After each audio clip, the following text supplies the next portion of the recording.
नमस्कार, आप देख रहे हैं रफ्तार मीडिया। मैं आपके साथ प्रियंका मलिक हाजिर उत्तराखंड की तमाम छोटी बड़ी खबरें लेकर खबरों का रुख करेंगे, लेकिन सबसे पहले एक नजर डाल लेते हैं इस वक्त की हेडलाइंस पर। उत्तराखंड में 2027 के चुनाव को लेकर हलचल तेज। जनता को लुभाने के लिए हरदा ने लिया विज्ञापनों का सहारा। जीत का दम भर रही बीजेपी और कांग्रेस। उत्तराखंड बेरोजगार संघ का फिर फूटा गुस्सा। लंबित भर्ती और आउटसोर्स के खिलाफ सैकड़ों युवाओं ने किया सचिवालय कूच। विभागों पर लगाया नेताओं के चहेतों को नौकरी देने का आरोप।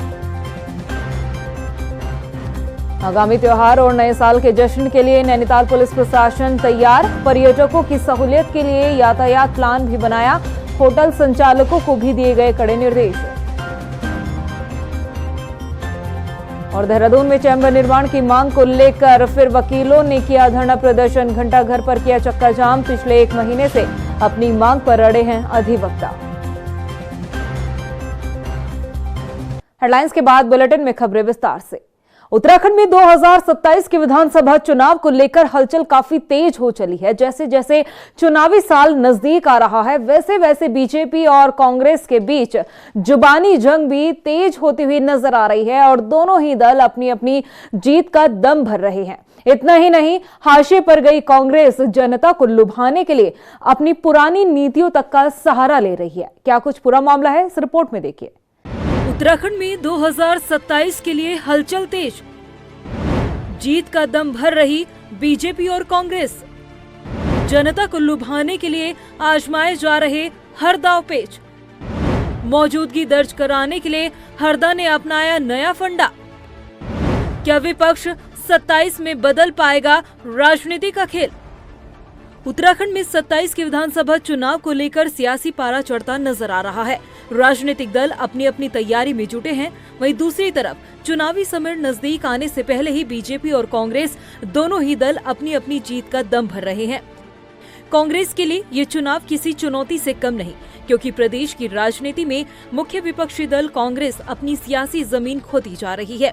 ऐसे हालातों में कांग्रेस किसी भी सूरत में 2027 के विधानसभा चुनाव में अपना जनाधार बढ़ाना चाहती है।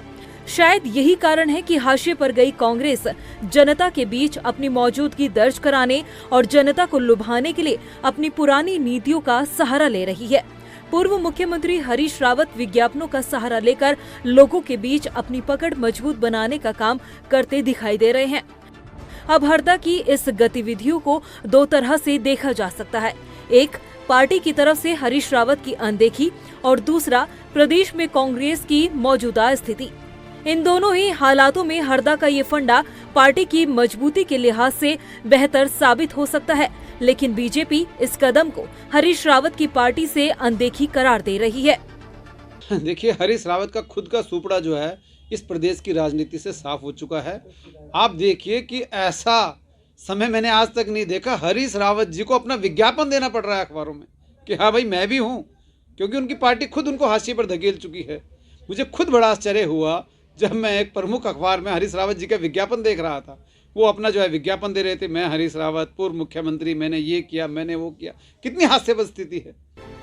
हालांकि हरीश रावत ने इन दावों को सिरे से खारिज करते हुए कहा कि अगर पार्टी में उनका कोई महत्व नहीं है तो फिर बीजेपी उन्हें लेकर इतनी बेचैन क्यों दिखाई दे रही है। हरीश रावत ने इसे भाजपा की घबराहट करार देते हुए कहा कि राजनीतिक बयानबाजी से सच्चाई नहीं बदली जा सकती। यदि मैं नहीं हूँ तो उनको तो खुश होना चाहिए, उनको खुश होना चाहिए। और यदि कोई मेरे लिए कुछ लिख रहा है, कोई छाप रहा है, तो उसे भाजपा परेशान क्यों हो रही, उसे परेशान क्यों हो रही है? यदि जिसका कोई महत्व ही नहीं है तो उसके विषय में भाजपा क्यों अपना समय और अपनी ताकत जाया कर रही है? इतना ही नहीं, 2027 के विधानसभा चुनाव को लेकर हरीश रावत कॉन्फिडेंट नजर आ रहे हैं। उनका दावा है कि अब की बार कांग्रेस 45 से ज्यादा सीटों पर कब्जा करेगी। हम कम से कम 45 सीट, और यदि हमने एकजुट होकर के एक लक्ष्य के साथ कि पहले संख्या जुटानी है, पहले संख्या जुटाओ, फिर और चीज के विषय में सोचो, इस भावना से यदि चुनाव लड़ा तो हम हो सकता है कि हम 50 क्रॉस कर जाएं। वहीं हरीश रावत के इस बयान को बीजेपी ने झूठा दिलासा देने वाला जुमला बताया है। हरीश रावत जी के पुराने बयान देखें तो तब भी वो सरकार बना रहे थे, उनकी 50 से अधिक सीटें आ रही थी और सीटें कितनी आई आप जानते हैं। देखिए, आज हमारे प्रदेश की जनता बहुत समझदार है,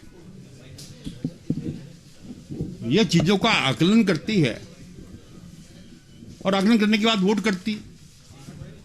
उन्होंने पिछले हमारे 5 साल के कार्यकाल को देखा, क्योंकि हमने विकास के नाम पर हम जनता के बीच में गए। हमारा नारा था विकास का ही नारा, हमने कोई और नारा नहीं दिया। एक तरफ बीजेपी कांग्रेस को डूबता जहाज बता रही है, तो दूसरी तरफ कांग्रेस 2027 के लिए अभी से अपनी जीत का दम भरती नजर आ रही है। फिलहाल उत्तराखंड में कांग्रेस के पास 70 विधानसभा सीटों में से महज 19 सीटें हैं।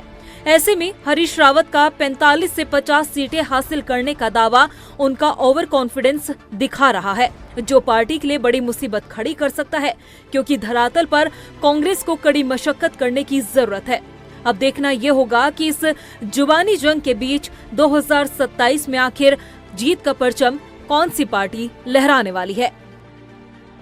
रफ्तार मीडिया के लिए देहरादून से सुशांत सिंह के साथ ब्यूरो रिपोर्ट। राजधानी देहरादून में कैबिनेट मंत्री गणेश जोशी ने जी रामजी बिल 2025 को लेकर जानकारी दी। कैबिनेट मंत्री गणेश जोशी ने मनरेगा बिल में हुए संशोधन, उससे होने वाले फायदे के बारे में भी बताया। उन्होंने कहा है कि अब श्रमिकों को 100 दिन के बजाय 125 दिन का गारंटी रोजगार मिलेगा। इसके अलावा खेतों में काम करने के लिए श्रमिकों की कमी नहीं होगी। मंत्री गणेश जोशी ने कहा कि जी रामजी बिल 2047 तक विकसित भारत के संकल्प में ग्रामीण को सशक्त बनाएगा। वहीं ग्राम्य विकास विभाग के अपर सचिव ने बताया कि मौजूदा वक्त में प्रदेश में करीब 10.10 लाख परिवार रजिस्टर्ड जॉब कार्ड धारक है। मनरेगा का नाम हमारी सरकार ने चेंज किया, उसको लेकर के भ्रांतियां हमारे पक्ष के साथी फैला रहे हैं। और मैं कह चुका हूं कि समय समय पर केंद्र की सरकारों ने इस योजनाओं का नाम चेंज किया है। जवाहर रोजगार योजना जिसको नाम दिया, वो जवाहरलाल जी के नाम पर थी, बाद में चेंज कर दिया। तो हमारा ऐसा कोई मकसद नहीं है। हमारा मकसद इसके माध्यम को इस योजना को और सशक्त करना है। हमने 100 दिन की जगह 125 दिन सुनिश्चित किए। हमने ये भी सुनिश्चित किया है कि 60 दिन खेती के लिए इसमें से निकाले जाएंगे। तो इसलिए विपक्ष के जो हमारे साथी जो कहना चाह रहे हैं वो निराधार है और उसमें कोई तथ्य नहीं है। वीबी जी राम जी जो नया बिल आया है और जो नए इसमें फीचर्स और रिफॉर्म्स आए हैं, वो काफ़ी सोच समझकर, काफ़ी विचार विमर्श के बाद, और जो हमारे ग्राउंड लेवल पर जो समस्याएं आ रही थी पिछली स्कीम को इम्प्लीमेंट करने में, उससे जो निकल कर आया उनको इनकॉर्पोरेट करते हुए इसको बिल को पेश किया गया। इसमें कुछ ऐसे रिफॉर्म्स हैं जो आवश्यक थे, समय के साथ आवश्यक थे, उनको लिया गया। जिसमें पहला रिफॉर्म तो ये लिया गया कि अब इसमें पंचायतों की कैटेगरी को ABC कैटेगरी में डिवाइड कर दिया गया, क्योंकि कुछ पंचायतें थी जो सजग थी, सक्रिय थी, वो ज़्यादा से ज़्यादा फंडिंग ले जाती थी। बाकी पंचायतें, दूर दराज की पंचायतें, या उनको उतना नहीं मिलता था। अब एलोकेशन कैटेगरी वाइज होगा उसमें। उत्तराखंड में बढ़ते मानव वन्यजीव संघर्ष एक बड़ी चुनौती बन चुकी है। शासन प्रशासन हर स्तर पर जंगली जानवरों की बढ़ती घटनाओं को रोकने का प्रयास कर रहा है। वहीं दूसरी तरफ मुख्य विपक्षी दल कांग्रेस सरकार को नसीहत देते हुए कई गंभीर आरोप भी लगा रही है। रिपोर्ट देखिए। उत्तराखंड में जंगली जानवरों के हमलों की घटनाओं में एकाएक इजाफा हुआ है, जिसे लेकर लोगों के मन में दहशत देखने को मिली। अपने ही घरों में लोग डर के साए में जीने को मजबूर हो गए। मानव वन्यजीव संघर्ष की घटनाओं को रोकने के लिए लोगों ने सड़कों पर बैठकर प्रदर्शन भी किया, जिसका नतीजा ये हुआ कि सोया वन महकमा जागा और मुख्यमंत्री पुष्कर सिंह धामी के निर्देश पर कड़े कदम उठाए गए। वन्यजीव प्रभावित क्षेत्रों में गश्त बढ़ाई गई। स्कूल जाने वाले बच्चों की सुरक्षा के लिए एस्कॉर्ट सुविधा देने का फैसला लिया गया। इसके साथ ही सरकार ने प्रभावित क्षेत्रों में सोलर फेंसिंग, सेंसर आधारित अलर्ट सिस्टम, हर जिले में आधुनिक बंधीकरण और नसबंदी केंद्र स्थापित करने का निर्देश दिए गए। संवेदनशील इलाकों में वन्यजीव रेस्क्यू और रिहेबिलिटेशन सेंटर स्थापित करने का फैसला लिया गया। साथ ही बस्तियों के आसपास जंगली झाड़ियों को अभियान चलाकर लगाकर साफ करने के भी निर्देश दिए गए। क्रमबद्ध रूप से चरणबद्ध तरीके से योजनाबद्ध रूप से एक सोलर फेंसिंग की व्यवस्था की जाएगी सुरक्षा के लिए, और सेंसर बोर्ड अलर्ट सिस्टम लगाकर सुरक्षा तंत्र को विकसित करके मानव वन्य जीव संघर्ष को कम करने के लिए, लोगों की सुरक्षा के लिए एक प्रभावी रूप से इसमें कार्रवाई की जाएगी। और जो वन्य जीव लंगूर, बंदर, सुअर, भालू आदि के जनसंख्या उनकी नियंत्रण के लिए, उनकी संख्या नियंत्रण में रहे, उसके लिए प्रत्येक जनपद में जो आधुनिक बंध्याकरण नसबंदी केंद्र की स्थापना भी की जाएगी। और वन विभाग इसके लिए सभी व्यवस्थाएं, प्रमुख सचिव साहब यहाँ पर हैं, क्योंकि हम लोगों ने ये तय किया है कि जल्दी से जो है इस दिशा में सभी व्यवस्थाएं सुनिश्चित होंगी। और प्रदेश के समस्त जनपद जहाँ पे मानव वन्य जीव संघर्ष में जो चिन्हित वन्य जीवों के रेस्क्यू और रिहेबिलिटेशन के लिए सेंटर वन विभाग के नियंत्रण में खोले जाएंगे। हालांकि सरकार की तरफ से वन्य जीव हमलों की घटनाओं को रोकने के लिए जो कदम उठाए गए हैं, उस पर कांग्रेस ने सवाल खड़े करते हुए नसीहत दी है। कांग्रेस के पूर्व प्रदेश अध्यक्ष करण महारा का कहना है कि ये सिर्फ योजनाओं के ऐलान से कुछ समाधान नहीं निकलने वाला, धरातल पर काम होने चाहिए। उन्होंने कहा कि वन्य जीवों के उग्र व्यवहार के कारणों पर विशेषज्ञ और वैज्ञानिकों से गहन रिसर्च कराई जानी चाहिए। ये सब बेकार की बातें हैं। अधिकारी कर्मचारियों को समय समय पे ऐसे निर्देश दे जाते हैं, लेकिन मुख्यमंत्री को ये होना चाहिए उसके कारण क्या है, उसके ऊपर रिसर्च करानी चाहिए। उसके ऊपर ये होना चाहिए कि हम कौन से ऐसे एहतियात कदम उठाएं जिससे वन्य जीव और मनुष्यों के बीच का जो आपसी द्वंद्व हो वो समाप्त हो सके। जो जंगलों में रहने वाले जानवर वो क्यों इतने उद्वेलित हो रहे हैं, क्या उनको परेशानियां हैं, ये सरकार का काम है। केवल अधिकारियों को निर्देश देने से नहीं होगा। आपने क्या कोई ऐसी बहस रखी, एक विशेष सत्र बुलाते जिसमें सुझाव लेते? प्रदेश में बढ़ते वन्यजीव हमलों की घटनाओं को लेकर लोगों में डर का माहौल बना हुआ है, जिसके चलते अब धामी सरकार ने नया एक्शन प्लान तैयार कर अधिकारियों को सख्त निर्देश दिए हैं। वहीं दूसरी तरफ मुख्य विपक्षी दल कांग्रेस ने भी सरकार पर सवाल खड़े करते हुए जंगली जानवरों के व्यवहार को लेकर जांच कराने का एक बेहतर सुझाव दिया है। अब देखना ये होगा कि सरकार विपक्ष के सुझाव पर अमल करती है या फिर अपनी ही रणनीति पर काम करेगी। रफ्तार मीडिया के लिए देहरादून से अशोक कुमार के साथ ब्यूरो रिपोर्ट। पूर्व प्रधानमंत्री अटल बिहारी वाजपेयी की जयंती पर संस्कृति विभाग ने सेमिनार का आयोजन किया है। आपको बता दें कि संस्कृति साहित्य एवं कला परिषद की उपाध्यक्ष मधु भट्ट ने बताया कि कार्यक्रम 24 दिसंबर को आयोजित होगा, जिसमें अटल बिहारी वाजपेयी के व्यक्ति से जुड़ी प्रदर्शनी को लगाया जाएगा। उन्होंने बताया कि विभाग पूर्व प्रधानमंत्री स्वर्गीय अटल बिहारी वाजपेयी के चित्रों पर कविताओं को भी लोगों के सामने पेश करेगी।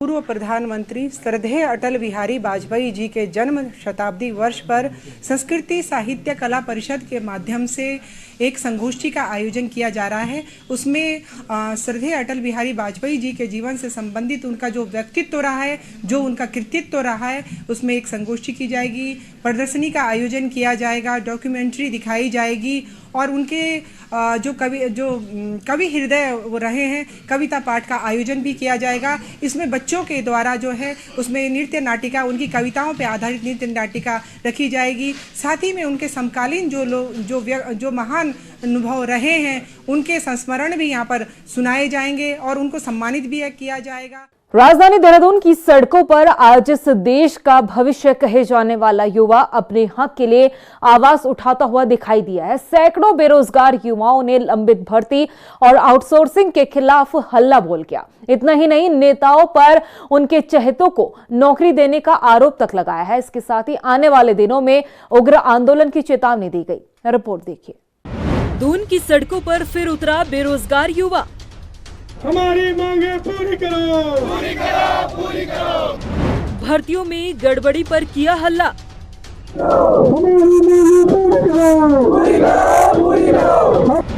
कहा नेताओं के चहेतों को मिल रही नौकरी। दर दर भटक रहे योग्य युवा अभ्यर्थी।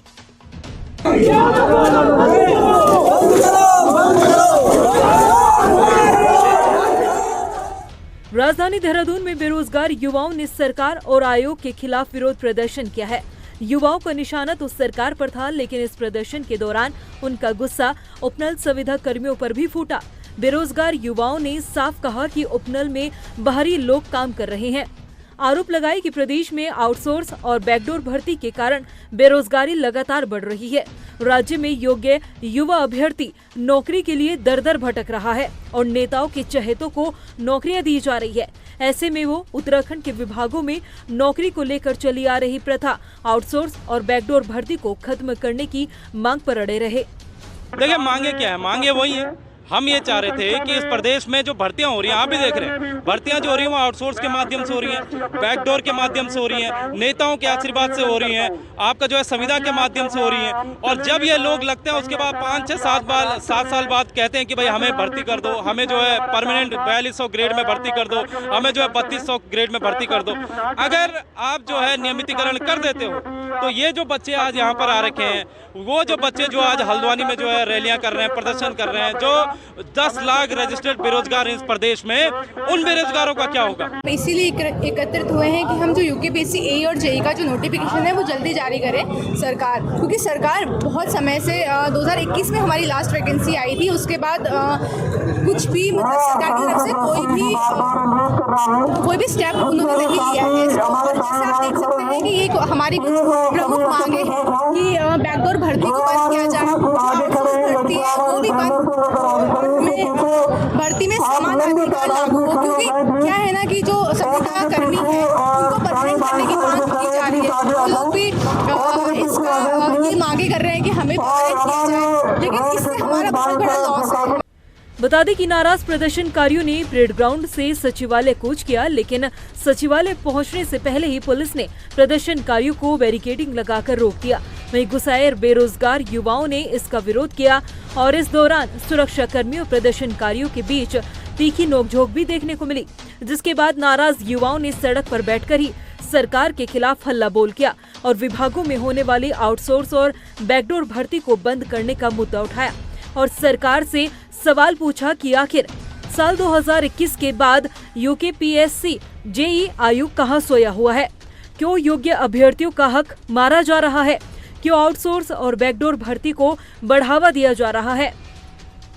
हालांकि जिस जगह बेरोजगार युवाओं ने आज अपना प्रदर्शन किया, वहां कुछ दिन पहले उपनल कर्मचारियों ने नियमितीकरण की मांग को लेकर दिन रात धरना प्रदर्शन किया था।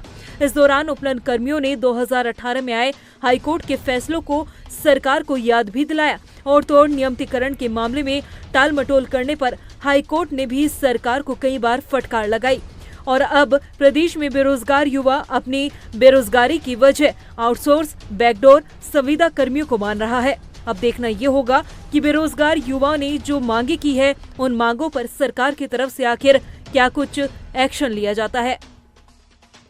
रफ्तार मीडिया के लिए देहरादून से सुशांत सिंह के साथ ब्यूरो रिपोर्ट। वहीं नैनीताल जिले में अगले 2 हफ्ते चुनौती भरे रहने वाले हैं, क्योंकि विंटर कार्निवल, क्रिसमस और नए साल के जश्न के साथ साथ शीतकालीन पर्यटन शुरू हो रहा है। लिहाजा शासन प्रशासन अलर्ट मोड पर है। जिले में आने वाले पर्यटकों को असुविधा ना हो, इसका ख्याल रखा जा रहा है। बता दें कि पर्यटकों की सहूलियत को ध्यान में रखते हुए पुलिस प्रशासन ने विशेष यातायात व्यवस्था की तैयारी की है। साथ ही जिला प्रशासन ने होटल एसोसिएशन को भी बेहतर व्यवस्थाएं रखने के निर्देश दिए हैं। 22 दिसंबर से 7 जनवरी तक हमारा year and, new year, Christmas, carnival और फर्स्ट वीक ऑफ जनवरी का सीज़न है। इसके तहत जो है हमने हाल ही में बहुउद्देशीय बैठक लिया है। हमने वहाँ पर सभी विभागों का इंटर डिपार्टमेंटल कोऑर्डिनेशन बैठक लिया है। हम जो है सारे विभागों का सर्वदलीय बैठक लिए हैं हमने, और इस बैठक में पुलिस विभाग का जो यातायात प्लान है उसको साझा किया गया। यातायात प्लान में जो अलग अलग विभागों को आवश्यक जो काम या जो कोऑपरेशन चाहिए हमको, उन सभी चीज़ों को साझा किया गया। सुगम यातायात और सुगम जो है टूरिज्म पर्यटन को हम मुहैया करा सकें। क्रिसमस ईव पर और जो नव वर्ष के स्वागत के उत्सुक सैलानी हैं, उनसे ये अपील है कि वो सुरक्षित यात्रा करेंगे।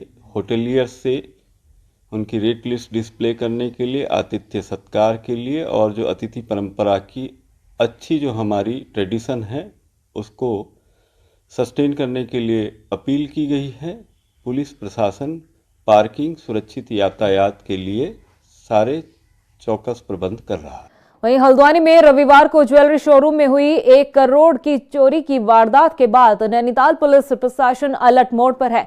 एसएसपी मंजुनाथ टीसी ने घटना के खुलासे के लिए एसपी क्राइम और एसपी सिटी के नेतृत्व में विशेष पुलिस टीमों का गठन किया है। 3 राज्यों के साथ ही नेपाल बॉर्डर पर भी पुलिस की तैनाती की गई है। इसके अलावा बताया जा रहा है कि पुलिस ने शोरूम में चोरी करने वाले 5 लोगों को चिन्हित किया है और ये सभी शातिर किसी बड़ी गैंग के बताए जा रहे हैं। दिनेशपुर का पीएचसी सेंटर बदहाली के आंसू बहा रहा है। हाल ये है कि 1 लाख की आबादी के बाद भी पीएचसी सेंटर में स्थायी डॉक्टर नहीं है और न ही इलाज के लिए जरूरी उपकरण। ऐसे में मरीजों को परेशानियों का सामना करना पड़ रहा है। ग्रामीणों का आरोप है कि उच्चीकरण का वादा करने के बावजूद पीएचसी सेंटर का उच्चीकरण नहीं हुआ। उधर स्थानीय विधायक अरविंद पांडे का कहना है कि वो इस मामले में सीएम धामी से मुलाकात करेंगे। वहीं सीएमओ एके अग्रवाल का कहना है कि जल्द ही पीएचसी सेंटर में डॉक्टरों की तैनाती कर दी जाएगी। वहाँ इस समय चिकित्सक नहीं है, निश्चित ही ये चिंता का विषय है। लेकिन ये जो हॉस्पिटल है, यहाँ अगल बगल जो रहने वाली आबादी है, 100% गरीब लोग हैं और इस अस्पताल के ऊंचीकरण के लिए मैंने शासन में बात की है। प्रस्ताव भी यहाँ से डिस्ट्रिक्ट लेवल से प्रस्ताव भी जा चुका है। म्युनिसिपल हॉस्पिटल में मैं हमेशा निगाह रखता हूँ कि वहाँ हमेशा डॉक्टर रहे। एक दिन का भी गैप नहीं हुआ है, उसने रेजिग्नेशन दिया है। आज पल्लवी डॉक्टर ने ज्वाइन कर लिया है। 2 दिन गायनेकोलॉजिस्ट आ रही है, बाकी जो स्टाफ है अपना सुचारू रूप से काम कर रहा है। रामनगर के ग्राम पुछड़ी में वन विभाग की तरफ से वन भूमि में अतिक्रमण हटाने के नाम पर हो रही कार्रवाई के बाद लोगों में आक्रोश देखने को मिला। आपको बता दें कि पीड़ित परिवारों के साथ ही सामाजिक और राजनीतिक संगठनों ने तहसील में जोरदार प्रदर्शन किया और सरकार पर विकास के नाम पर गरीबों के विनाश का आरोप लगाया। अपने प्रदर्शन को लेकर ग्रामीणों ने कहा कि अब आर पार की लड़ाई का मन बना लिया गया है। उनकी मांग है कि वन ग्रामों को राजस्व ग्राम का दर्जा मिले, बुलडोजर कार्यवाही को फौरन रोका जाए। उन्होंने कहा है कि अगर ऐसा नहीं हुआ तो ग्रामीण बड़े स्तर पर आंदोलन करेंगे। जो 50-60 सालों से वहाँ पर रह रहे थे, उन लोगों के घरों को वन विभाग द्वारा जो है बुलडोजर चलाकर तोड़ दिया गया है और उसके बाद वो लोग खुली छत के नीचे अपने छोटे छोटे बच्चों को लेकर भूखे प्यासे वहाँ पर रह रहे हैं। हम लगातार शासन प्रशासन से मांग कर रहे हैं कि उनके पुनर्वास की व्यवस्था की जाए। हम बरसों से मांग कर रहे हैं कि जो रामनगर में वन ग्राम है, उन वन ग्रामों को जो है राजस्व ग्राम का दर्जा दिया जाए, लेकिन सरकारें आई सरकारें गई, किसी ने भी जो है वन ग्रामों के लोगों पर ध्यान नहीं दिया, जिसका परिणाम ये हुआ कि आपने देखा 52 लोगों के लगभग 60-70 लोगों के घरों को पिछले दिनों तोड़ दिया गया, जिसको लेकर आज हमने यहाँ पे 1 दिवसीय धरना दिया है। यदि सरकार इस धरने के बाद भी नहीं जागी तो निश्चित रूप से रामनगर के अंदर पूरे रामनगर को साथ लेकर हम पंचायत प्रतिनिधियों ने भी इनको सहयोग किया। आज ब्लॉक प्रमुख से लेकर कनिष्ठ प्रमुख से लेकर हमारे क्षेत्र पंचायत सदस्यगण, ग्राम प्रधानगण, सभासदगण, यहाँ पर सारे लोग धरने पर बैठे हैं। यदि सरकार अब भी नहीं जागी तो निश्चित रूप से एक बड़ा आंदोलन रामनगर में देखने को मिलेगा। वहीं रुड़की के ग्राम रांगड़वाला में खेत में काम कर रहे किसान पर गुलदार ने अचानक हमला किया है। गुलदार ने अपने पंजों से किसान की गर्दन पर वार किया। गनीमत ये रही कि बहादुरी से जो किसान है उसने गुलदार का सामना किया। घटना के बाद घायल किसान को अस्पताल भर्ती कराया गया। इसके साथ ही अब ग्रामीण गुलदार को पकड़ने की मांग भी कर रहे हैं। खेत में गए थे, खेत बाहर थे, खेत जैसे बाहर थे, भाई ने आग मारी, उधर से एकदम गुलदार ने हमला किया। तो किस जगह का मामला है ये? ग्राम रामगढ़ वाला। ये बहुत हादसे हो गए इस तरह के, बहुत के वार्ड नंबर 1 रामगढ़वाला में एक सुनने में आया कि सन्नी नाम का व्यक्ति जो कि अपने खेत में जुताई के लिए गया था, उस पर गुलदार ने हमला किया है और उसे थोड़ा सा यहाँ खरोच भी आई है, हाथ पे भी कुछ चोटें आई हैं, जिसको हमने इलाज के लिए भेजा है मेडिकल हॉस्पिटल में। अभी मैं वन विभाग की टीम से अनुरोध करूंगा कि इस तरीके की घटनाओं को रोकने के लिए, ऐसे गुलदारों से जान बचाने के लिए पिंजरे की व्यवस्था करें, क्योंकि ये अभी निर्भक्षी हो गए हैं, मतलब व्यक्तियों पे हमला करने लगे हैं, तब तो इनका पकड़ा जाना बहुत जरूरी है। रुड़की में ऑपरेशन कालनेमी के तहत पुलिस ने 6 ढोंगी साधुओं को गिरफ्तार किया है। सभी आरोपी बाबा बनकर भीख मांगने के नाम पर लोगों से ज्यादा पैसे वसूलने का काम करते हैं और इनकी गतिविधियों से स्थानीय लोग और यात्रियों में भ्रम फैलने की आशंका बनी हुई थी। देहरादून प्रेस क्लब में आज Indian industry and business association द्वारा सौरभ वत्स को उत्तराखंड प्रदेश का चेयरमैन नियुक्त किया गया है। राष्ट्रीय अध्यक्ष एस राणा के निर्देश पर व्यापारी हितों की रक्षा के लिए सौरभ वत्स की चेयरमैन के तौर पर नियुक्ति की गई है। इसके साथ ही सभी व्यापारी और उद्यमों से आह्वान किया गया है कि वो संगठन से जुड़े और अपनी हर समस्या का समाधान के लिए इस संगठन से जुड़ने का आह्वान किया गया है। व्यापारी हितों की रक्षा के लिए ही ये संगठन बनाया गया है, क्योंकि जो समस्याएं हैं वो किस तरीके से हल होंगी वो हम बताएंगे इनको, क्योंकि हमें इन्हें गाइड करना है, इन्हें हमें लेके चलना है। और ये समझ लीजिए किसी भी व्यापारी की कोई भी समस्या है, अगर वो हमारे स्तर से हल हो सकती है अपने स्तर से करेंगे। अगर किसी अधिकारी को कोई दिक्कत आ रही है उसको हल कराया जाएगा, और अगर हो सकता है मिनिस्ट्री लेवल पे भी उसको हल कराने का मामला हुआ तो उसको हम कराएंगे। प्रदेश की खबरों में इतना ही, फिर हाजिर होंगे कुछ और खास खबरों के साथ। तब तक के लिए मुझे दे इजाजत, नमस्कार। उत्तराखंड में 2027 के चुनाव को लेकर हलचल तेज। जनता को लुभाने के लिए हरदा ने लिया विज्ञापनों का सहारा। जीत का दम भर रही बीजेपी और कांग्रेस। उत्तराखंड बेरोजगार संघ का फिर फूटा गुस्सा। लंबित भर्ती और आउटसोर्स के खिलाफ सैकड़ों युवाओं ने किया सचिवालय कूच। विभागों पर लगाया नेताओं के चहेतों को नौकरी देने का आरोप। आगामी त्योहार और नए साल के जश्न के लिए नैनीताल पुलिस प्रशासन तैयार। पर्यटकों की सहूलियत के लिए यातायात प्लान भी बनाया। होटल संचालकों को भी दिए गए कड़े निर्देश। और देहरादून में चैम्बर निर्माण की मांग को लेकर फिर वकीलों ने किया धरना प्रदर्शन। घंटाघर पर किया चक्का जाम। पिछले 1 महीने से अपनी मांग पर अड़े हैं अधिवक्ता।